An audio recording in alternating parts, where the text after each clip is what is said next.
Well, there's been plenty of chat from me here. I think everybody's ready to get a blast from yourself. So we will turn the screen over to Detroit Rock City, not coming from the Trumbleplex, but coming from Detroit indeed.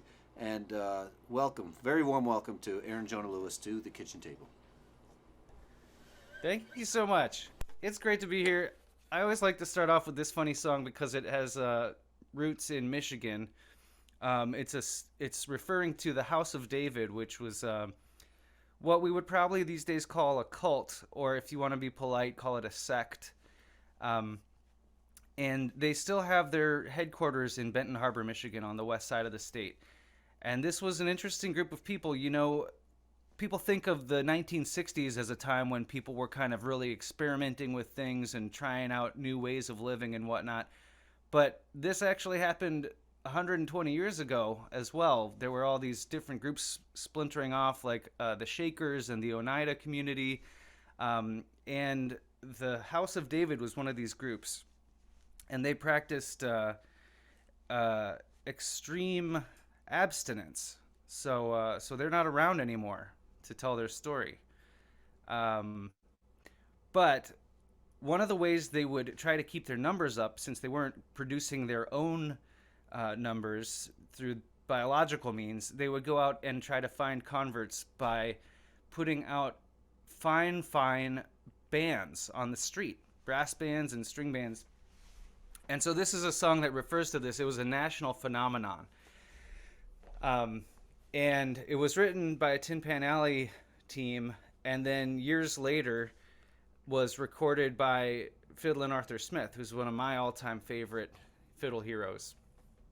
So it's one of those tunes that went through the process of being written by professional composers and then forgotten about and then rediscovered by people who were country folk, and it being treated like it's a folk song or something.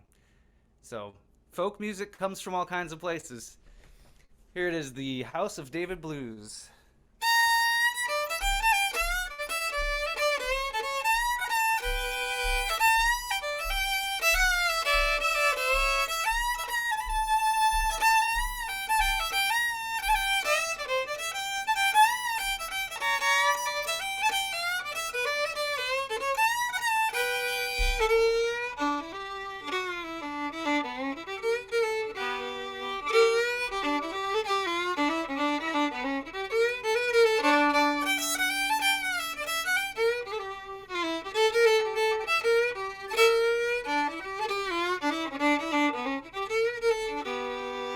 Gee, but ain't it grand, can't you hear that band play those House of David blues?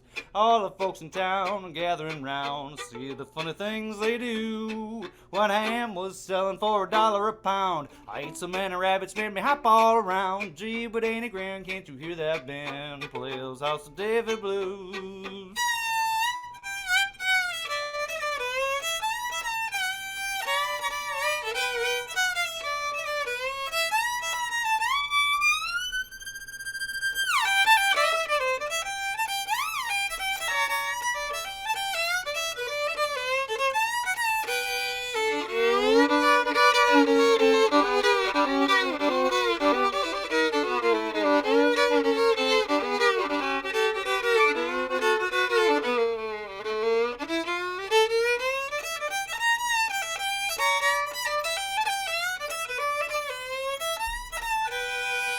Gee, but ain't it grand, can't you hear that band play those House of David blues?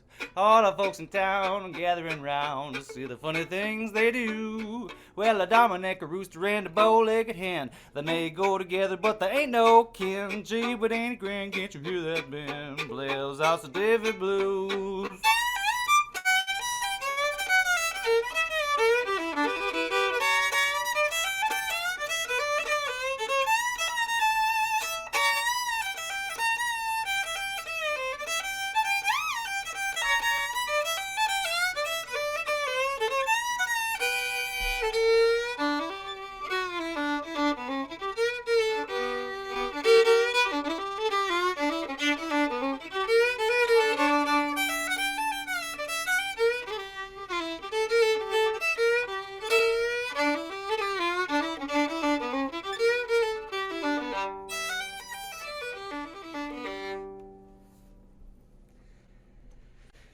Yeah, I love that tune, and I love Fiddlin' Arthur Smith, and I could spend probably 3 hours just playing all the Fiddlin' Arthur Smith tunes that I know. He's one of my top most favorite, most influential. I don't know. I'm not going to go into it too much farther because there's all kinds of other stuff to share with you. What I'm going to get into right now is an instrumental piece that, we were talking about the old-fashioned earlier and how some people wanted it like it used to be. Well, there's people like that in music too. And then there's people who want it even other older stuff, the hard stuff, right? That they don't even have it out at the bar. You have to know about it and ask for it. It's like in a cabinet, hidden behind closed doors. This music is from the same time as the old-fashioned was popular, the late 19th century. During that time period, the banjo was the most popular instrument. This kind of music that I'm going to play for you was the most popular kind of music in the English-speaking world, both in England and in America. And anytime I play the banjo and I have time and I'm allowed to, I like to tell the story of the banjo as a little bit, briefly, as much as I can. But you all need to know the banjo is an instrument of the African diaspora. It was invented here in the U.S., but it's very similar to many instruments that can be found in Western Africa. And I don't mean the U.S., actually. It was first documented in the Caribbean. So one perspective I like to share is, because I've thought about this a lot, is the people who invented the banjo and played the banjo, they were enslaved people. They were taken from their homes against their will. And just think about for 1 second what it would be like if you were to step outside and just get abducted and just, taken away in someone's car or like on a spaceship. Who knows? You're taken to a totally foreign land where nothing is familiar. You've been separated from your family. People don't speak the same language as you. You're forced to work all the time. What do you do? What do you recreate from your home? What is it that you hold on to? Okay, that's just something to think about later on or currently, thought experiment. Probably for us, we would try to recreate the iPhone or something like that, right? For the enslaved people who are taken from Africa, the banjo had so much meaning, and it's portrayed and used in all kinds of different ways in our modern culture. But it's worth keeping in mind that the people who invented it and brought it to life here, for them it had a lot of meaning, and I don't know exactly what it was, but it was very important to them. I can only guess. It's a way to bring people together, to celebrate and to grieve and to just move through life. Perhaps when you don't have a shared language, the language of music is there for you. So with that said, I decided I'm going to play a very frivolous piece.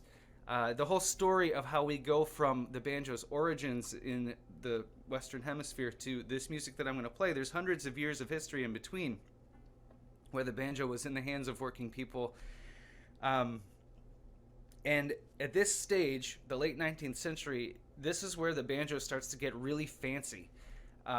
It also marks the first time in history where the banjo is being used in popular culture outside of the context of a minstrel show. In other words, people are playing banjos on stages without putting on blackface makeup and doing derogatory performances to mock African Americans. So that's kind of cool. That's one of the things I like about it. So I thought I'm going to play a short piece for you that was written by Arthur Tilley, who I believe was an English composer, and it was recorded by Ollie Oakley, I think in 1911. And this is a schottische. For those of you who may feel like dancing around your living room, the schottische goes step, 2, 3, hop, step, 2, 3, hop, step, hop, step, hop, step, hop, step, hop, and repeat, preferably with a partner. This is actually the first classic banjo piece I ever learned. This style of classic banjo playing with nylon strings and bare fingers is called classic banjo. And not going to go into the whole story, but it's the first one I ever heard. And then years and years later, I put the pieces together, realized it's classic banjo music, etc. I learned it when I was on tour in England. So it's called Queen of the Burlesque.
I'm Robert Sarazin Blake. Join us for songs, guests, and special requests every Sunday from the kitchen table.